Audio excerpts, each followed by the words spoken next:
It's been 5 days since Hamas brazenly fired rockets at Jerusalem and other Israeli cities in a totally unprovoked attack. This past week, millions of Israelis were forced into bomb shelters as missiles rained down on our cities. Several Israelis have been killed, many more have been wounded. You know, and I know, no country would tolerate this. Israel will not tolerate this. Israel has responded forcefully to these attacks, and we will continue to respond forcefully until the security of our people is reinstated and restored. We've eliminated dozens of Hamas terrorists and taken out hundreds of terrorist sites, including missile launchers and buildings that Hamas used to plan and perpetrate these attacks. 2 nights ago, Israel also seriously degraded the terror infrastructure of Hamas. We knocked out part of the vast subterranean tunnel network that Hamas uses to attack Israel. I want to remind the world that in firing on our cities, Hamas is committing a double war crime. They're targeting our civilians and hiding behind Palestinian civilians, effectively using them as human shields.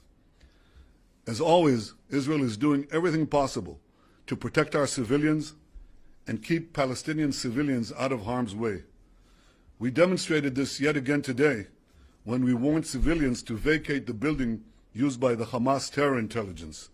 They vacated the premises before the target was destroyed, and that's why you don't hear of casualties from these collapsing terror towers, because we take special care to avoid these civilian casualties, exactly the opposite of Hamas.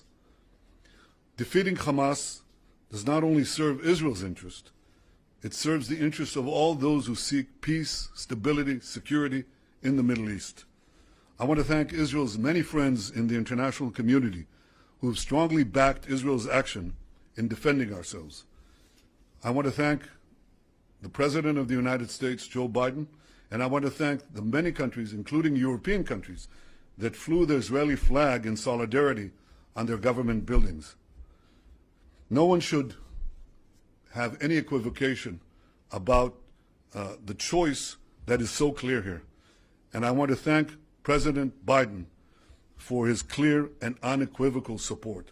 You cannot equate a democracy that values life with a terror organization that glorifies death.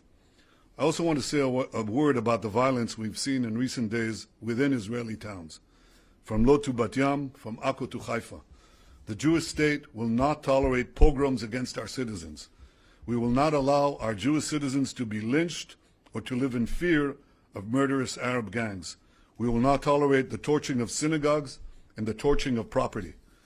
At the same time, we will not allow Jews to take the law into their own hands and attack innocent Arabs or lynch an innocent Arab. There was one such case, such effort. We won't allow these attacks on innocent civilians, Arabs and Jews alike. To tolerate this unacceptable vigilantism and violence is to pave a way to anarchy. Israel is the Jewish and democratic state where all our citizens, Jews, Arabs, and everyone else, are equal before the law and will receive equal protection from those who enforce the law. I am fully confident that Israel will be able to deal with these threats from without and these threats from within. I'm confident in our army, I'm confident in our police, and above all, I'm confident in the resolve and determination of the people of Israel. Just as we've always done, we will weather this storm and emerge stronger than ever.